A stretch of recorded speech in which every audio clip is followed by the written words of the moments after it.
Добро, не планирам да се јавувам за контра реплики или за реплики, бидејќи предлогот ми е важно да го разберат граѓаните на оваа држава, дека она кое што јас го бараме зголемување на буџетот на институцијата за да купи апарати соодветни за детектирање на загадувачи, за да купи возило да биде веднаш на лице место кое што се загадува, бидејќи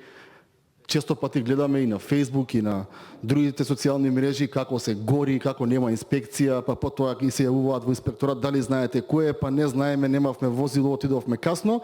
Едноставно мене ми беше до граѓаните, до вас колеги кои што гласате за во оваа комисија за буџет и финансирање. Господин Аминов, не знам зашто вие толку многу се возбудивте и се изнервиравте и се почувствувавте дека сте повикан за да ми реплицирате на ова. Мислам, вие сте познат во јавноста дека сте стручени за земјоделие, и за шумарство, и за пчеларство, и за рибарство, и за животна средина, и за право и правда. Јас тоа не го спорам, но она кое што мене ми е целта овдека е да една институција која што врши многу витална работа во рамки на општеството, а тоа е институцијата која што ги бара загадувачите, ги открива и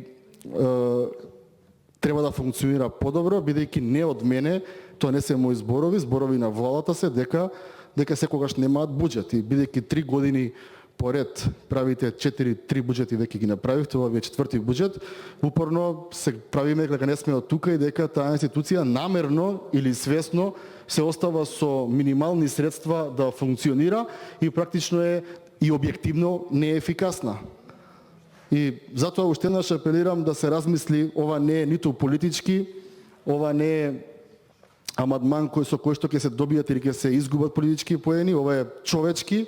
бидејќи сите ние го дишиме воздухот и сите ние сме сведоци дека најчесто инспекторите се оние кои што кажуваат дека немаат буџет и немаат соодветна логистика да реагираат благовремено